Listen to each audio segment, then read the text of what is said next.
హల్లెలూయా. దేవుని పరిశుద్ధ నామమునకు మహిమ. ఈ నూతన సంవత్సర 2025వ సంవత్సరములోకి ప్రవేశపెట్టిన దేవునికి మహిమ కలుగును గాక. ఈ మొదటి దినమును పరిశుద్ధాత్మ దేవుడే తన వాక్యముతో మాట్లాడును గాక. ఈ యొక్క ఆలయమునకు మందిరానికి వచ్చిన దేవుని బిడ్డలైన మీ అందరికీ నూతన సంవత్సర శుభాభివందనాలు. దేవుడు మిమ్మల్ని ఆశీర్వదించును గాక. పరిశుద్ధాత్ముడే మనతో మాట్లాడును గాక. ఈ సంవత్సరము దేవుడు మనకు అనుగ్రహించిన సంవత్సరపు సంఘ వాగ్దానమును మనం చదువుతూ దేవుని మాటను మనం ఆలకిస్తాం. ప్రకటన గ్రంథము 3వ అధ్యాయము 21వ వాక్యం. నేను జయించి నా తండ్రితో కూడా ఆయన సింహాసనమునందు కూర్చుండి ఉన్న ప్రకారము జయించిన వారిని నాతో కూడా నా సింహాసనమునందు కూర్చుండనిచ్చెదను. చాలండి. హల్లెలూయా, హల్లెలూయా. ఈ సంవత్సరపు వాగ్దానం నాతో కలిసి మరొకసారి చదువు. జయించు వాణిని నాతో కూడా నా సింహాసనమునందు కూర్చుండనిచ్చెదను. ఆమేన్. ప్రభు చేయుచున్న వాగ్దానం ఈ 2025వ సంవత్సరములో ప్రభు చేయించిన ఒక శ్రేష్టమైన వాగ్దానం. మనుషులు వాగ్దానం చేస్తే తప్పిపోతారేమో కానీ రాజులు నాయకులు వాగ్దానం చేస్తే మాట తప్పుతారేమో కానీ సర్వ సృష్టికర్త అయిన దేవుడు, సర్వాధికారి అయిన దేవుడు ఈ సంవత్సరం ఒక వాగ్దానముతో దేవుడు మనతో మాట్లాడుతున్నాడు. ఆయన ఒక వాగ్దానం చేస్తున్నాడు. ఆయన ఒకసారి వాగ్దానం చేస్తే ఆ వాగ్దానమును నెరవేర్చబడినట్లుగా ఆకాశమే గతించిన, భూమి గతించిన, ఆయన నోట నుండి వచ్చిన ప్రతి వాగ్దానమును ఆయన నెరవేర్చుటకు సమర్థుడైన దేవుడు. ఆమేన్, హల్లెలూయా. ప్రభు నీతో నాతో మాట్లాడుచున్నాడు. జయించిన వానిని నా సింహాసనమునందు నాతో కూడా కూర్చుండనిచ్చెదను. ఈ దినం దేవునితో మాట్లాడుచున్నాడు. దేవుని బిడ్డలారా, ఆయన ఉండు స్థలములో, ఆయన నివసించు స్థలములో, ఆయన కూర్చున్న స్థలములో, ఆయన కొరకు నియమింపబడి ఏర్పాటు చేయబడిన ఆ సింహాసనమందు ఆ కూర్చుండే భాగ్యము, ఆ రాజ్యములో నిలిచే భాగ్యము, ఆ స్థలములో సంచరించే భాగ్యమును నేను మీకును ఇచ్చేదను అని వాగ్దానం చేస్తున్నాడు. యేసయ్య నీతో మాట్లాడుతున్నాడు. నేను ఏ విధంగా తండ్రి సింహాసనమందు కూర్చున్నానో మీరు కూడా నా వలె నా తండ్రి సింహాసనమందు కూర్చుండెదరు అని సంఘముతో దేవుడు మాట్లాడుతున్నాడు. అందుకే దైవజనుడు రాస్తూ అంటాడు, ఆత్మ చెప్పుచున్న మాట చెవిగలవాడు వినును కాక అన్నాడు. దేవుని బిడ్డలారా, ఒక ఆత్మ సంబంధమైన పరిశుద్ధులతో దేవుడు చేయించిన వాగ్దానం. మన దర్శనం ఏంటిది? మన గురి ఏంటిది?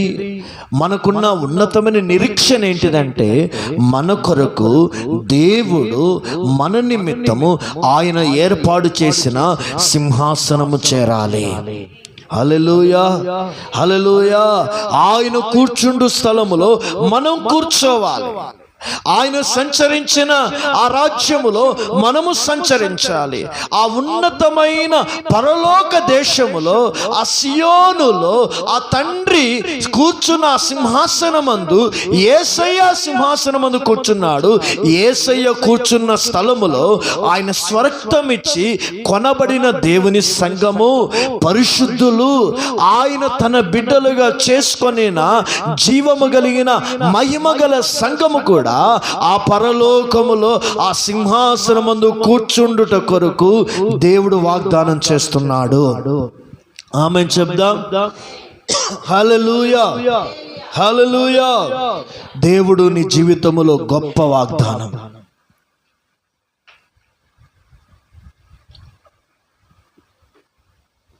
ఎంత గొప్ప వాగ్దానమో ఒకసారి ఆలోచించండి.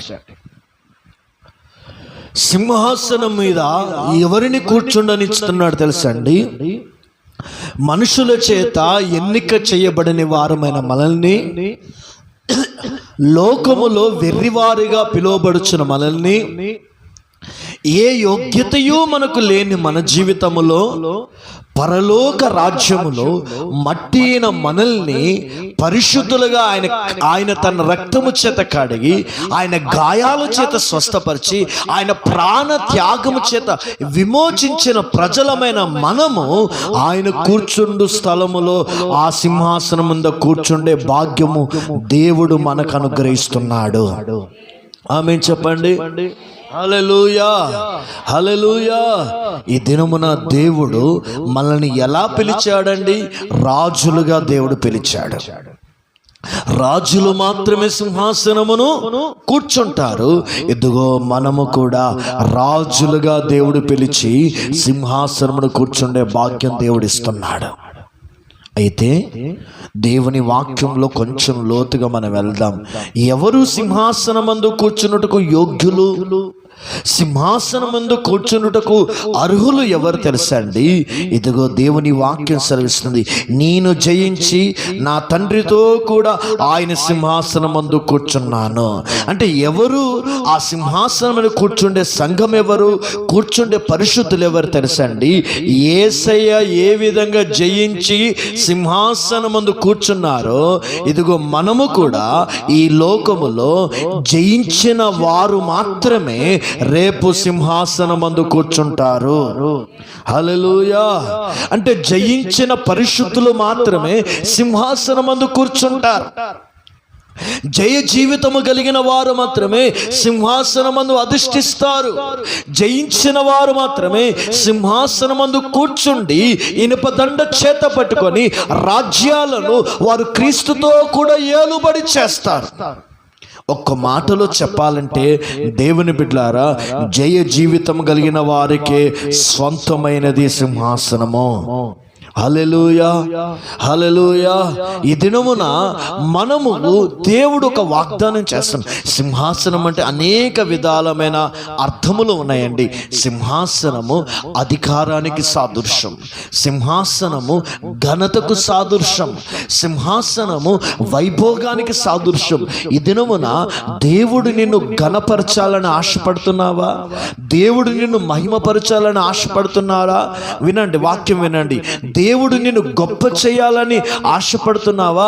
ఒక్కటి చూడండి దేవుని బిడ్డలారా, దేవుని ఘనతను సొంతం చేసుకోవాలంటే, దేవుని మహిమ నీ ద్వారా బయలుపరచబడాలంటే, దేవుడు నీ ద్వారా ప్రత్యక్షపరచబడాలంటే, దేవుడిచే ఆ ఉన్నతమైన స్థానాన్ని మనం అనుభవించాలంటే, మనం ఒక జయ జీవితము కలిగిన వారమై దేవుని ఎదుట కనబడాలి. హల్లెలూయా, హల్లెలూయా. జయించిన వారు మాత్రమే. జయము అనేది మనకు సొంతం కావాలంటే దేవుని బిడ్డలారా, అనేక పోరాటాలు మన జీవితంలో ఎదురవ్వాలి. అనేక పోరాటాలలో మనం జయం పొందాలి. ఎందుకంటే యేసయ్య కూడా దేవుని బిడ్డలారా జయించాడు. ఆయన జయించిన వాడుగా మారుటకు, జయశాలిగా మారుటకు ఆయన ఈ లోకములో జీవించిన దినములో, అనగా శరీరధారి అయి ఉన్న దినములలో ఆయన జీవితంలో అనేక పోరాటాలు, లోపట వెలపట అనేక పోరాటాలు, అనేక పోరాటాలలో యేసయ్య జయించి జయించి జయించి చివరికి యేసయ్య మరణాన్ని కూడా జయించి, మృత్యుంజయుడై సమాధిని కూడా జయించి, పునరుద్ధానుడై జయశాలిగా తండ్రి సింహాసనమందు కూర్చున్నాడు. ఆమేన్ చెప్పదాం. హల్లెలూయా. ఈ దినం దేవుడు నీతో కూడా ఆ వాగ్దానం చేస్తున్నాడు. ఆ వాగ్దానం మనం స్వతంత్రించుకోవాలంటే యేసు జయించినట్లుగా ఈ లోకములో మనము జయించాలి. ఏమి జయించాలి మనము? వినండి, ఏం జయించాలి, ఏం జయిస్తే మనకు సింహాసనం అంటే మొదటిగా లోకము నువ్వు జయించాలి. హల్లెలూయా. మొదటిగా నువ్వేం జయించాలి? లోకం. లోకం ఏంటిది? లోకం అంటే ఏంటిది? లోకం అంటే లోకం అనగా లోకములో ఉన్నదంతయు శరీరాశ, నేత్రాశ, జీవపు డంబం. ఈ 3 విధమైన అనుభవాలను నువ్వేం చేయాలండి? జయించాలి. శరీరాశ, శరీర కోరికలను నువ్వేం చేయాలి? జయించాలి. నేత్రాశ, కంటికి కనబడే వాటిని ఆశించాలి, కంటికి కనబడే వాటిని అనుభవించాలి అనే ఆ నేత్రాశను నువ్వేం చేయాలి? జయించాలి. జీవపు డంబం అనగా గర్వపుతో కూడిన జీవితం, పేరు ప్రఖ్యాతలు, నేను మాత్రమే కనబడాలనే ఆ డంబముతో కూడిన జీవితాన్ని మనం ఏం చేయాలండి? జయించాలి. మొదటగా లోకాన్ని జయించాలి. ఈ దినమున లోకమును నువ్వు జయించకున్నప్పుడే రేపు నీకు సింహాసనం. నువ్వు లోకాన్ని జయించినప్పుడే, లోక ఆశలు జయించినప్పుడే, లోక ఆచారాలు జయించినప్పుడే, లోకములో జరుగుతున్న అన్య సంబంధమైన ప్రతి అనుభవాలలో క్రీస్తుని నమ్మిన నీవు జయించినప్పుడే ఇదిగో రేపు నీకు ఒక ఘనత దేవుడు ఇవ్వబోతున్నాడు. నీ కుటుంబానికి ఒక ఆశీర్వాదాన్ని దేవుడు నీకు ఇవ్వబోతున్నాడు. రెండవదిగా మనం ఏం జయించాలి? పాపాన్ని జయించాలి. ఈ లోకములో ఉన్నదంతా ఏంటిదండి? పాపం. పాపమును మనం జయించాలి. మన మాటల ద్వారా పాపపు సంబంధమైన మాటలు జయించాలి. మన పాపపు సంబంధమైన వినికిడిని జయించాలి. పాపపు సంబంధమైన ఆ మోహపు చూపులను జయించాలి. పాపపు క్రియలను, పాపపు ఆలోచనలను, పాపపు తలంపులను మనము జయిస్తే దేవుడు నీకు సింహాసనం ఇవ్వబోతున్నాడు. హల్లెలూయా. ఎందుకంటే దేవుని వాక్యం మనకు తెలుసండి, మనుష్యుడి యొక్క ఊహ అంతయు వాని తలంపులంతయు చెడ్డది అని ఆదికాండం 6వ అధ్యాయములో రాయబడింది. అంటే పాపపు సంబంధమైన ప్రతి క్రియలు జయించాలి. రోమాపత్రిక 8:1 రాయబడింది, మనలో ఒక పాపపు నియమము పని చేయించున్నది అంటున్నాడు. అంటే ఈ దినమున మనం పాపాన్ని జయించే వారుగా ఉంటున్నామా? హల్లెలూయా. ఈ 2025వ సంవత్సరంలో నీవు ఒక తీర్మానం చేసుకో. నిన్ను పడగొట్టుచున్నా, నిన్ను చెడగొట్టుతున్నా, నీ కుటుంబాన్ని పాడు చేయుచున్నా ప్రతి పాపాన్ని జయించే ఒక కృపను నువ్వు పొందుకుందువుగాక. హల్లెలూయా. మూడవదిగా మనం ఏం జయించాలండి? సాతానును జయించాలి. మనం పోరాడున్నది శరీరులతో కాదు కానీ అంధకార దురాత్మ శక్తులతో పోరాడుతున్నాము. కాబట్టి అపవాది తంత్రములను అనగా ఆలోచనలు, అపవాది నీకు కలగచేయుచున్న ఆలోచనలు, అపవాది ప్రేరేపిస్తున్న తలంపులను నువ్వేం చేయాలి? జయించాలి. యూదా, ఇస్కరియోతు యూదకి అపవాది ఒక ఆలోచన కలగజేసింది. ఏంటిది? నీకు డబ్బులు ఇస్తాను, యేసేను అప్పగించు. ఈ అపవాది ఆలోచన, ఎప్పుడైతే ఈ అపవాది ఆలోచన యూదా జయించలేదు కాబట్టి అపోస్తులత్వం అనే ఆ దీవెన, ఆ సేవను పోగొట్టుకున్నాడు. ఈ దినమున నీ జీవితంలో దేవునితో మాట్లాడుతున్నాడు. అపవాది ఏదైనా ఆలోచన ప్రేరేపిస్తుందా? నీవు దేవునికి దూరమయ్యే ఆలోచనలు, దేవుని సన్నిధికి దూరమయ్యే ఆలోచనలు, దైవ సేవకులకు దూరమయ్యే ఆలోచనలు, ఇవి అపవాది తంత్రములు. నీ కుటుంబములో నీ భర్తతో ప్రేమగా ఉండకపోవడం, నీ భార్యతో ప్రేమగా ఉండకపోవడం, మీ పిల్లలను ప్రేమగా ప్రేమించకపోవడం, కుటుంబం పట్ల ఒక బాధ్యత కలిగిన వాడిగా లేకుండా ఇష్టానుసారమైన బ్రతుకు విచ్చలవిడితనముతో కూడిన జీవితము చేయి అక్రమ సంబంధాలను పెట్టుకొని అపవాది నిన్ను ప్రేరేపిస్తుందేమో, వాటిని నువ్వు జయించాలి. అపవాది అంటే ఏదో నీ మీదికి రావడం కాదండి, నీ మనసును పాడు చేస్తుంది, నీ ఆలోచనలు పాడు చేస్తుంది, నీ తలంపులను పాడు చేస్తుంది. ఈ సంవత్సరము అపవాది తంత్రముల మీద ఒక జయ జీవితం పొందుకుంటే నీకు ఒక సింహాసనం దేవుని కొరకు ఆయన ఉంచి ఉన్నాడు. హల్లెలూయా. నాలుగోదిగా మనం ఏం జయించాలి తెలుసండి? మనము స్వభావాన్ని జయించాలి. మన స్వభావం ఎలాంటిదని రాయబడింది కొలసీలో? మన స్వభావము ఇదిగో ప్రాచీన స్వభావం అని రాయబడింది. మన స్వభావము పాత తిత్తులో పోసిన ద్రాక్షరసం వంటిదని రాయబడింది. దేవుని బిడ్డలారా, మన స్వభావంపై ఒక జయం, మన శరీరంపై ఎంత జయం పొందుతున్నామో మన స్వభావాలలో ఒక జయం పొందాలి. నీ స్వభావం ఎలా ఉంది? ఒకప్పుడు కోపిష్టివి, కోపంపై ఒక జయం. ఒకప్పుడు ద్వేషకుడివి, ద్వేషంపై నీకు జయం ఉండాలి. ఒకప్పుడు ఒక వ్యక్తిని చూస్తే అసూయ కలిగింది, అసూయపై నీకు ద్వేషం ఉండాలి. ఒకరి మీద ఒకరి చాడీలు పెట్టే స్వభావాలు నీకు ఉంది, దాని మీద నీకు జయం ఉండాలి. ఈర్ష్య నీకుంది, జయం ఉండాలి. ఒక వ్యక్తిని పగబట్టే స్వభావం, పగబట్టే స్వభావం మీద జయం ఉండాలి. పడగొట్టే స్వభావం, పడగొట్టే అనుభవాల మీద ఒక జయం ఉండాలి. జాలి లేని మనసు నీకుంది, క్షమించలేనంత ఆ స్వభావం నీలో ఉంది, క్షమించలేనంత ఈర్ష్య నీలో ఉంది. ఇదిగో దానిని నువ్వు జయించాలి. ఇది నువ్వు దేవుని దగ్గరికి వస్తున్నావు, దేవుని బిడ్డలారా, ఆయన సన్నిధికి వస్తున్నావు. నీ జీవితంలో నీకు స్వభావం ఒక జయము లేకపోతే నీవు దేవుని రూపముగా మారలేవు. హల్లెలూయా. రేపు ఒక వ్యక్తి ప్రభు రాకడకు ఎత్తబడాలి. ఒక వ్యక్తి దేవుని రాజ్యంలో చేరాలంటే అతడు తన శక్తిని బట్టి కాదు, అతడు తన జ్ఞానాన్ని బట్టి కాదు, అతడు తన తలంతును బట్టి కాదు, అతడు క్రీస్తు స్వభావాన్ని కలిగిన వారు మాత్రమే రేపు ప్రభు రాకడలో ఎత్తబడతారు. హల్లెలూయా. స్వభావము ఫలముతో పోల్చబడింది. చెట్టుకి ఫలం ఉంటేనే ఆ చెట్టు ఆకలి తీరుస్తుంది. అలాగే యేసు కూడా నీ దగ్గరికి వచ్చినప్పుడు నీలో స్వభావం అనే ఫలం ఉండాలి. అప్పుడు ఒక్కొక్క స్వభావం ఆయన తింటున్నప్పుడు, ఆయన దాన్ని ఆస్వాదిస్తున్నప్పుడు ఆయన నామం మహింపరచబడుతుంది.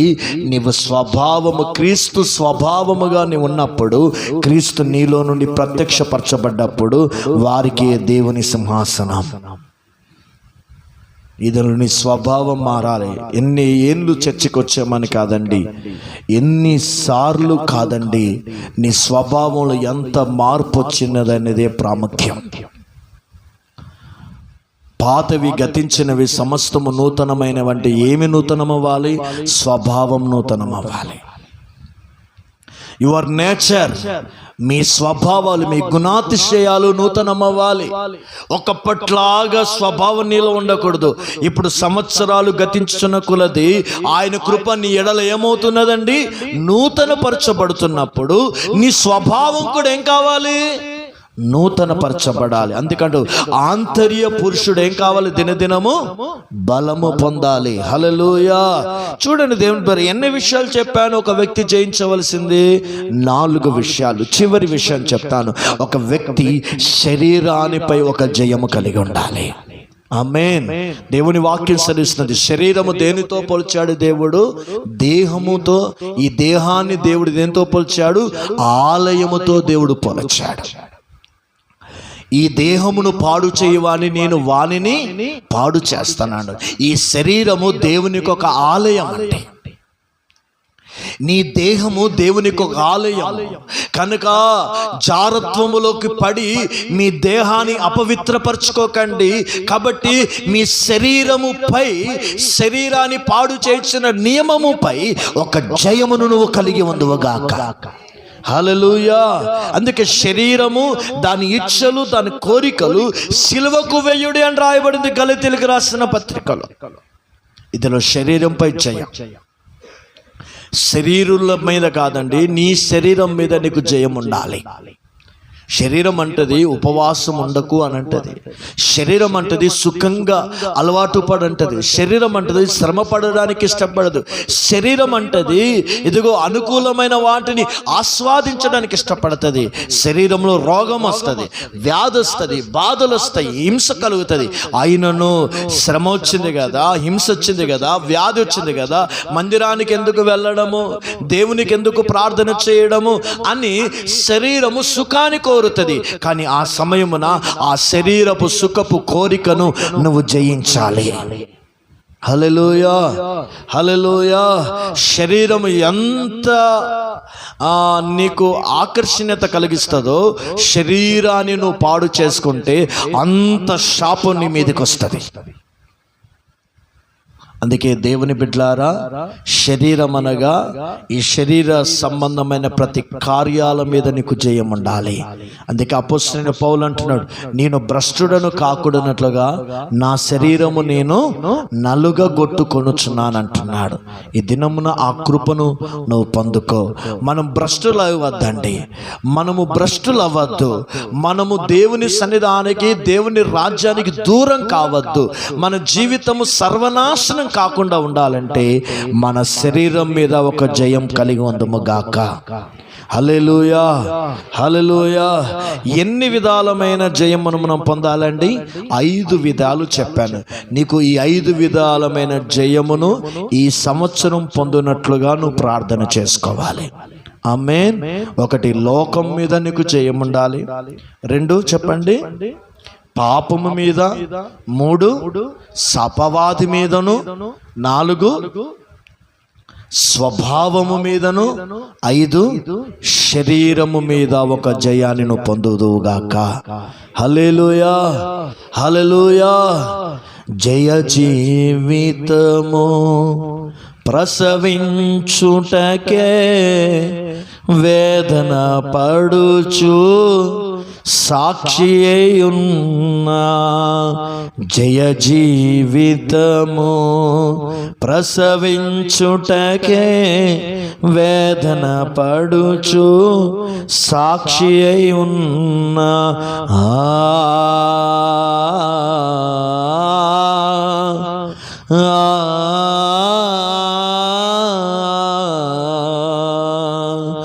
మహిమ గలిగిన సంగమే, మహిమ గలిగిన సంగమే, మహిమ గలిగిన సంగమే. హల్లెలూయా. అందరూ స్వరం మీద చెప్దాం, హల్లెలూయా. అందరూ చెప్పండి, హల్లెలూయా. ఈ 2025వ సంవత్సరములో ఒక జయ జీవితమును పొందుకుందువు గాక. ఆమేన్. మనుషుల మీద కాదండి, నీకుండవలసింది లోకములో పని చేయుచున్న కార్యాల మీద ఒక జయం. ఇండివిజువల్గా ఆలోచించు. దేవుడు నీతోనే మాట్లాడుతున్నాడు. ఈ 2025 ఇయర్ విక్టర్, నీకు ఒక జయముతో కూడిన ఇయర్గా, సంవత్సరంగా నువ్వు మారాలంటే ఈ 5 విషయాల మీద నువ్వు వ్యక్తిగతంగా నువ్వు జయము కలిగి ఉండువుగాక. ఒక్కరోజు కాదండి, ఈ దినం నుండి మొదలు పెడితే మరలా డిసెంబర్ 31 వరకు ఈ 2025వ సంవత్సరపు 365 రోజులు ప్రతిరోజు జయ జీవితం కొరకు నువ్వు పోరాడు. ఆమేన్, హల్లెలూయా. నువ్వు జయిస్తూ ఉండు, నువ్వు సింహాసనపు దీవెనను పొందుతావు. నువ్వు జయిస్తూ ఉండు, సింహాసనపు ఘనతను దేవుడు నీకు అనుగ్రహిస్తున్నాడు. ఆమేన్, హల్లెలూయా. చెప్దాం, హల్లెలూయా. ప్రతి మొట్టమొదటి దినము దేవుని మందిరంలో కూడుకున్న మీరు భాగ్యవంతులు. ఆమేన్ చెప్పండి. మీరు ధన్యులు. హల్లెలూయా. నిశ్చయముగా ఆ కృప ఈ సంవత్సరం అంతా మీ మీద ఉంటుంది. చప్పట్లు కొట్టి దేవుని స్తుతిస్తాం. హల్లెలూయా, హల్లెలూయా. నేను ఇంకొన్ని విషయాలు చెప్తాను. ఏమి జయించాలో నేను చెప్పాను. ఇంకొన్ని విషయాలు ఏంటిదంటే, మనము జయించాలంటే మనం కలిగి ఉండవలసిన అనుభవాలు చెప్తాను. మనం జయించాలండి. ఏమి జయించాలో మనము ఏమి కలిగి ఉంటే మనం జయిస్తాం. మొట్టమొదటిగా చదువుదాం. 1 సమూయేలు రాసిన గ్రంథం 17వ అధ్యాయం 36వ వచనం చదవండి. కొద్ది నిమిషాలు.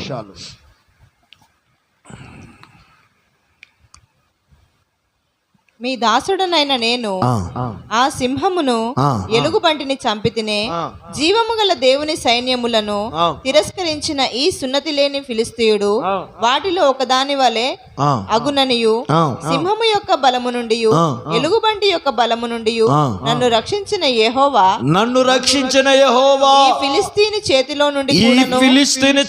నుండి కూడాను నన్ను విడిపించునని చెప్పాను. చాలండి.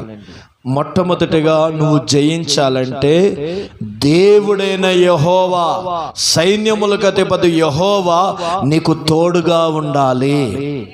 ఆమేన్. ఎవరికి జయం అంటే తెలుసండి? జయించిన దేవుడు, జయశాలి అయిన యేసయ్య నీకు తోడుగా ఉంటే నువ్వు అన్ని విషయములో జయం జీవితం పొందుతావు. దావీదు దేవుని సన్నిధులు అంటున్నాడు, ఇశ్రాయేలులందరూ భయపడుతున్నారు గొలియాతును చూసి. రాజు సైతము, సౌలు రాజు సైతము భయపడుతున్నది. ఇశ్రాయేలు సైన్యము, ప్రజలు భీతులై ఆ గొలియాదు యొక్క శబ్దానికి, ఆ గొలియాదు విసురుతున్న ఆ సవాలుకి వెనకకు వెళ్ళిపోతున్నారు, పారిపోతున్నారు.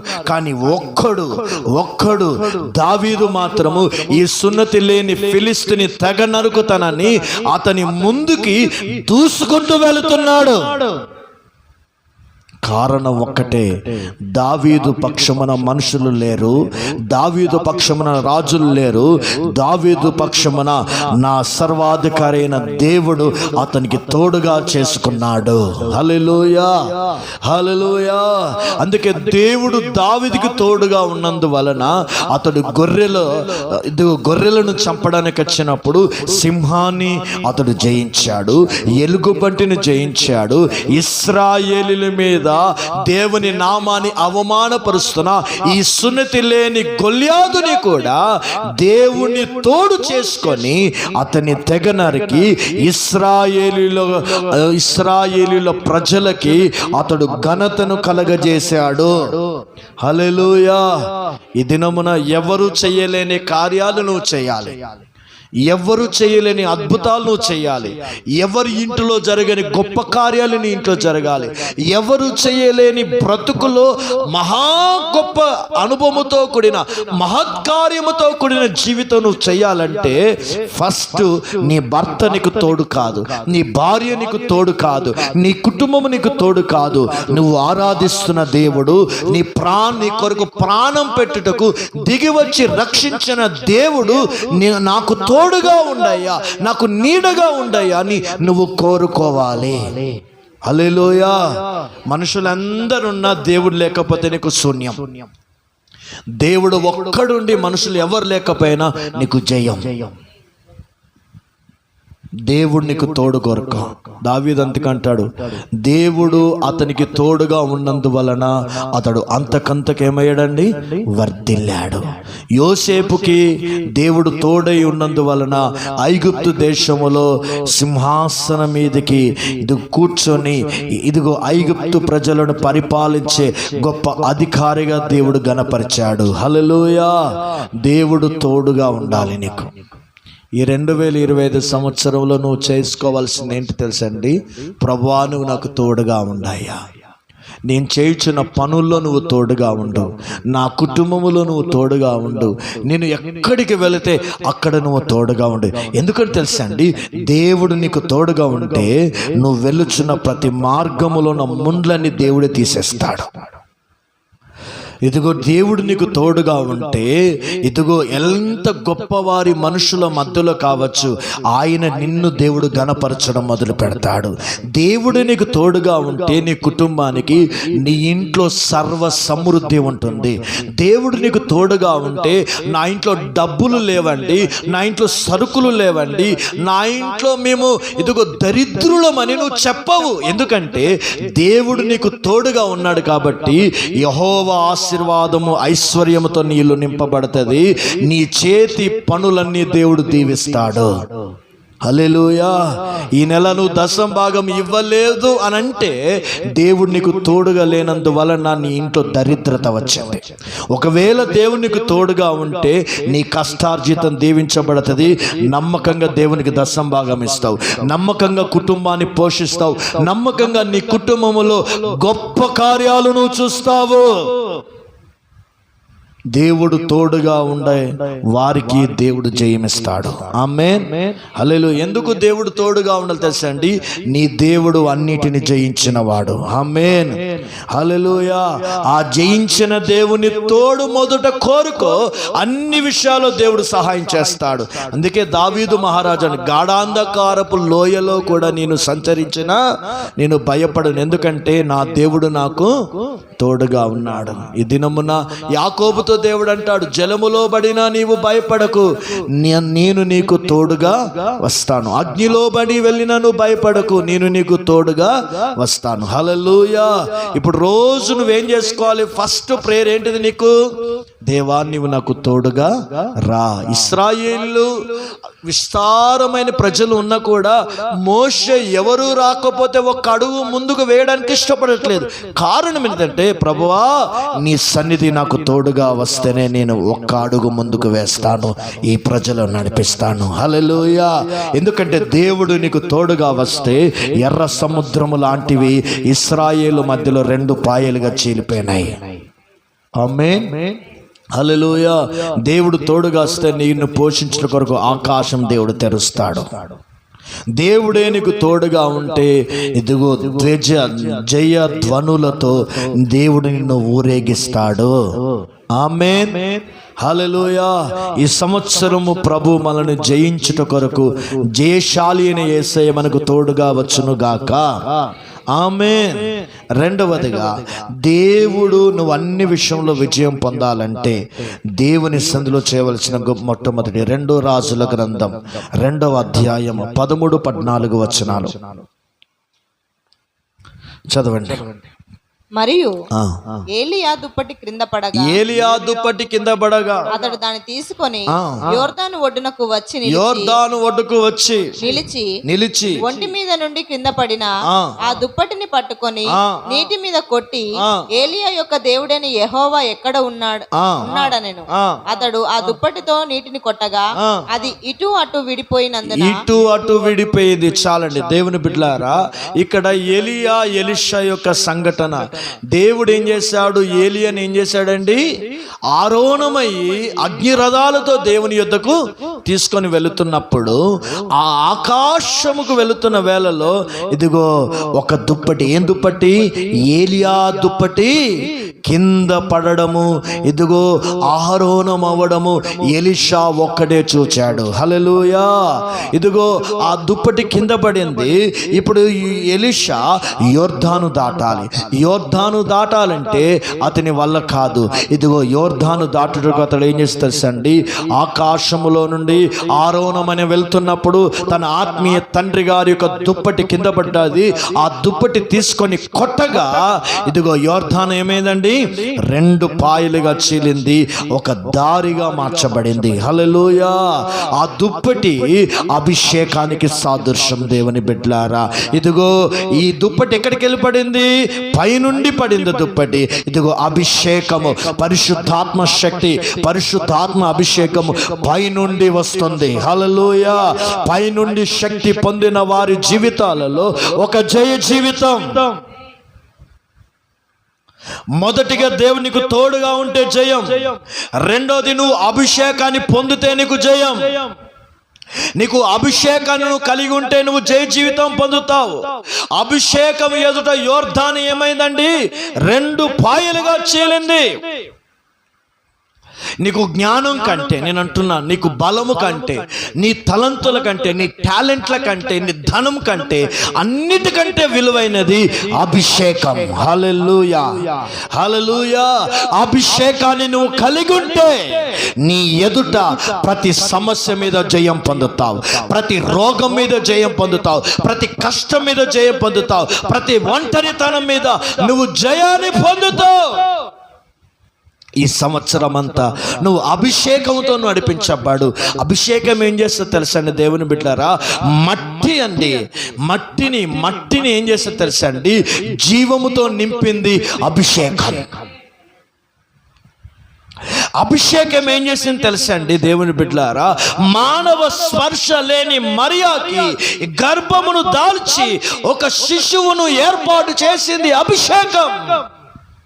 ఎండిపోయి ఎముకలను జీవాన్ని కలుగజేసింది అభిషేకం. అందుకే ఈ దినమున అభిషేకం లేకుండా నువ్వు ఎన్ని చేసినా కూడా అది మేలుకరంగా ఉండదు. అందుకే ప్రతి శనివారం సాయంత్రం అభిషేకుడికి రావాలి, అభిషేకాన్ని పొందాలి. వాక్యం సెలవిస్తుంది, అభిషేకం అటండి బలిసిన కాడిని విరగ్గొట్టుతుంది. హల్లెలూయా, హల్లెలూయా.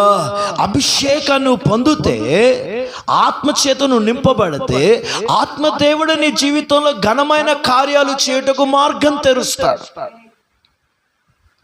ఒక ఉన్నతమైన ఉపదేశంలో నువ్వు స్థిరపడాలంటే, ఆ ఉపదేశాన్ని గురించిన ఆ గ్రహింపు గల కృపను పొందాలంటే అభిషేకాన్ని పొందాలి. ఒక ఆత్మ కలిగిన సంఘములోను ఉన్నప్పుడే ఆత్మదేవుడు నిన్ను ఏం చేస్తా తెలుసండి, ఒక మహిమ గల సంఘంగా నిన్ను రూపుదిద్దుతాడు. అందుకే సంఘములో ఈ సంవత్సరం అంతా నీ ఇంట్లో నువ్వు ఏమి పొందుకోవాలి, నీ పిల్లలు ఏం పొందుకోవాలి, నీ కుటుంబం అంతా ఏమి సంచరించాలంటే పరిశుద్ధాత్మ దేవుని యొక్క అభిషేకమే సంచరించాలి. హల్లెలూయా, హల్లెలూయా. ఎందుకంటే అభిషేకం ఎంత ప్రాముఖ్యమైనది గ్రహించండి. అభిషేకం మీద ఒక జయం. అభిషేకాన్ని పొందితే ప్రతి దాన్ని నువ్వేం చేస్తావు తెలుసండి, జయిస్తావు. అభిషేకం లేకపోతే ప్రార్థన ఆత్మ కూడా రాదు తెలుసా. నువ్వు ఎంతసేపు ప్రార్థన చేస్తున్నావు? అరగంట కంటే ఎక్కువ చేస్తావు అంటే నీకు అభిషేకం ఉంటే గంటలు గంటలు ప్రార్థనలో కూర్చుంటావు. నీకు అభిషేకం నీలో ఉంటే లోకాన్ని జయిస్తావు, పాపాన్ని జయిస్తావు, శరీర క్రియలు చేస్తావు, స్వభావములో గొప్ప మార్పును కూడా నువ్వు జయించి నీకు కలుగుతుంది. అందుకే దేవుని బిడ్డలారా, అభిషేకముతో నింపబడదుముగాక. హల్లెలూయా. అభిషేకం ఎలాంటిదంటే ఒక నీళ్ళ వంటిది. ఎవరైతే అభిషేకాన్ని పొందుతారో, ఇదిగో పొలంలో నీళ్ళు వేసి విత్తనం వేసిలు కానీ నీళ్ళు లేకపోతే ఆ పొలం పండదు.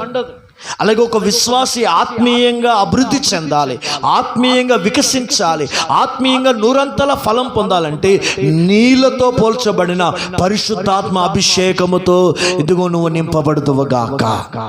హల్లెలూయా. అభిషేకం పొందిన వారు జయ జీవితం చేస్తారు. అభిషేకం పొందిన వాడు పాపాన్ని జయిస్తాడు, అన్ని రకాలుగా జయ జీవితం కలిగి ఉంటాడు. మూడవదిగా చదవండి దేవుని బిడ్డలారా, అపోస్తుల కార్యములు 12వ అధ్యాయం 5వ వాక్యం. పేతురు చెరసాలలో ఉంచబడెను. సంఘమైతే అతని కొరకు అత్యాసక్తితో దేవునికి ప్రార్థన చేయుచుండెను. హేరోదు. చాలండి. దేవుడు మూడవదిగా దేవునితో మాట్లాడుతున్నాడు. ప్రార్థనలు వారు చేస్తుండగా వారు చెరసాలను జయించారు. ఆమె చెప్పండి. హల్లెలూయా. ప్రార్థనలు చేయుచుండగా చెరసాలను జయించారు సంఘం. పేతురు విడిపించబడ్డాడు. చెరసాలను విడిపించడం కొరకు దేవదూతయే దిగి వచ్చింది. ఆకాశాన్ని తెరిచింది ప్రార్థన. దేవదూత దిగి వచ్చింది కారణం ప్రార్థన. చెరసాలలో వేయబడి రేపటి దినమైతే చనిపోవుటకు సిద్ధమవుతున్నాడు. మరణాన్ని కూడా తప్పించింది ప్రార్థనే. చెరసాల బంధకాల నుండి తప్పించింది కూడా ప్రార్థన. ఈ సంవత్సరము నీకు ప్రార్థన జీవితం నీకుంటే జయ జీవితం నీకు సొంతం. నువ్వు ఇంట్లో ఉండకు, మందిరానికి రా, ప్రార్థనలో గడుపు, జయ జీవితం నీకు సొంతం. ఉదయకాలం 5 గంటలకు లే, స్తోత్ర ప్రార్థన ప్రార్థనలో ఉండు, జయ జీవితం నీకు సొంతం. శనివారం ప్రార్థనకు రా, శుక్రవారం ప్రార్థనకు రా, ఆదివారం ప్రార్థనకు రా. 24 గంటలలో దేవుడు నీకు నియమించిన సమయమున గంటల తడబడి యెహోవా సన్నిధిలో కాలం గడపడానికి, ప్రార్థించడానికి నువ్వు సిద్ధపడితే నీ ప్రార్థన జీవితమే, నీ ప్రార్థన బలమే, నీ ప్రార్థనలో పోరాడుతున్న ప్రతి విషయమైన కోరికలను, ప్రతి విషయమైన విజ్ఞాపనల మీద దేవుడు నీకు జయ జీవితం ఇస్తాడు. హల్లెలూయా, హల్లెలూయా. ప్రార్థన కలిగి ఉండు. ఈ దినం మన ప్రార్థన లేకుండా ఒక క్రైస్తవుడిగా సంఘానికి వచ్చి సహవాసములో ఉంటే నువ్వు నీళ్లు లేని పొలం వంటి వాడివని గ్రహించు. ప్రార్థన దేనితో దేవుడు పోల్చాడు తెలుసండి దేవుని బిడ్డలారా? ఆయుధముతో దేవుడు పోల్చాడు. ప్రార్థన దేనితో పోల్చారు తెలుసండి? పితరులు, పరిశుద్ధులు ఒక ఊపిరితో దేవుడు పోల్చారు, ఒక గుండెతో పోల్చారు, వెన్నుముకతో పోల్చారండి ఓ ప్రార్థన. ఇది సంఘమా, నీవు అత్యధిక శాతము ప్రార్థనలో గడిపి ఒక జయ జీవితాన్ని మనం పొందముగాక. హల్లెలూయా. కొన్ని ప్రార్థనలు చెప్తాను. ప్రతిరోజు వ్యక్తిగత ప్రార్థన జీవితం నీకు ఉండాలి. రెండోది, సంఘము సహవాస ప్రార్థన జీవితం నీకు ఉండాలి. మూడవది, ఉపవాస ప్రార్థన జీవితం నీకు ఉండాలి. నాలుగోది, ఉదయకాల స్తోత్ర ప్రార్థన, సాయంకాల నైవేద్య బలి ప్రార్థనను మనం కలిగి ఉండాలి. హల్లెలూయా. దేవుడు మీకు చెప్పిన ఈ ప్రార్థన అనుభవాలు క్రమము తప్పకుండా మీరు పాల్గొని ఆ ప్రార్థనా జీవితాన్ని నమ్మకంగా చేస్తే దేవుడు ప్రతి విషయంలో జయ జీవితం ఇచ్చి మిమ్మలను గొప్పవారిగా ఆశీర్వదిస్తాడు. హల్లెలూయా.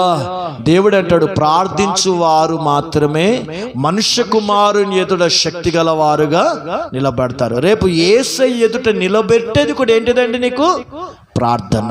నీ బలమో, నీ ఘనమో, నీ ఆస్తో, లేకపోతే ఈ మందిరాలో, ఈ తెల్ల బట్టలో ఏది కాదండి. నీ ప్రార్థన రేపు యేసు ఎదుట ఇదిగో జయించువానిగా నిన్ను నిలబెడుతుంది. ఆమేన్. ప్రార్థన. నాలుగవదిగా చదవండి, నిర్గమకాండం. అందరూ తీయాలి. నిర్గమకాండం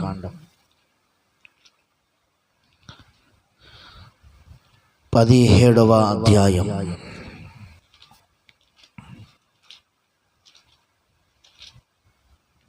17వ అధ్యాయం తీసారా? 12వ వచనము. మోషే చేతులు బరువెక్కగా. 10 నుండి 11 చదవండి. మోషే తన చెయ్యి పైకెత్తినప్పుడు, తన చేతులు పైకెత్తినప్పుడు ఇశ్రాయేలీలు గెలిచిరి. మోషే తన చెయ్యి దింపినప్పుడు, తన చేతులు దింపినప్పుడు అమాలేకీయులు గెలిచిరి. చాలండి. ఇక్కడ దైవజనుడి ప్రార్థన ద్వారా ఇశ్రాయేలులకు విజయం కలుగుతుంది. దైవజనుడి ప్రార్థన ఆగిపోయినప్పుడు అమాలేకీయులు గెలుస్తున్నారు. అంటే ఈ దినము సంఘములో పరిశుద్ధాత్మ దేవుడు మీతో మాట్లాడుచున్న మాటను తెలుసండి. ఒక దైవజనుడి ప్రార్థన నువ్వు హృదయపూర్వకంగా కోరుకుంటే ఆ అభిషక్తుడి ప్రార్థన ద్వారా నీవు శత్రువుల మీద జయ జీవితం పొందుతావు. హల్లెలూయా. అంటే ఒక దైవజనుడి ప్రార్థన సంఘానికి క్షేమాధారం. దైవజనుడి ప్రార్థన సంఘానికి బలాధారము. దైవజనుడి ప్రార్థన సంఘానికి విజయానికి నాంది. దైవజనుడి ప్రార్థన నీ కుటుంబానికి, నీ పిల్లలకు, నీ ఉద్యోగానికి అది ఆశీర్వాదం. దైవజనుడు ప్రార్థనను కోరే విశ్వాసిగా ఉండాలి. దైవజనుడి ప్రార్థనకు విలువనిచ్చేవాడిగా ఉండాలి. కారణం ఏంటి తెలుసండి? దైవజనుడు అనే ఒక వ్యక్తి దేవుని చేత సంఘము కొరకు అభిషేకింపబడిన దేవుని ప్రతినిధి. దైవజనుడు ప్రార్థన చేశాడు ఏలియా దినములలో. ఏలియా దైవజనుడు సారెపతి విధవరాలి యొక్క కుమారుడు చనిపోయినప్పుడు ఆయన ప్రార్థన ఆ కుమారుని ఏం చేసింది? బ్రతికించింది. దైవజనుడు ఎలీషా మరణకరమైన రోగముతో ఉన్నప్పుడు ఇశ్రాయేలు రాజు వచ్చి, ఇశ్రాయేలుకు రథము రౌతు వంటివి నా తండ్రి నా తండ్రి, సిరియన్లపై నాకు జయమివ్వయ్యా, ఏం చెయ్యాలి, ఒకసారి దేవునికి మొరపెట్టవా అని ఇశ్రాయేలు రాజు దైవజనుడి దగ్గరికి వచ్చి ఏడుస్తుంటే, కన్నీళ్లు విడుస్తుంటే, మరణకరమైన రోగంతో బాధపడుతున్న సేవకుడు అభిషక్తుడైన ఎలీషా అంటున్నాడు, ఇదిగో నీ ఎదుట నా బాణములు తీ అన్నాడు. ఆ బాణములు తీయగా ఆ బాణముల మీద దైవజనుడు చేతి పెట్టి ప్రార్థన చేయగా ఆ బాణములు యెహోవా రక్షణ బాణములుగా మార్చబడింది. ఇశ్రాయేలీయుడైన రాజు సిరియన్ల మీద దండెత్తడానికి వెళ్ళినప్పుడు అతడు విజయం పొందాడు. అప్పుడు ఎలీషా అంటాడు, 1, 2, 3 మార్లు విసిరావు, ఇంకో 2, 3 మార్లు విస్తే సిరియన్లందరూ ఏమయ్యేవారండి?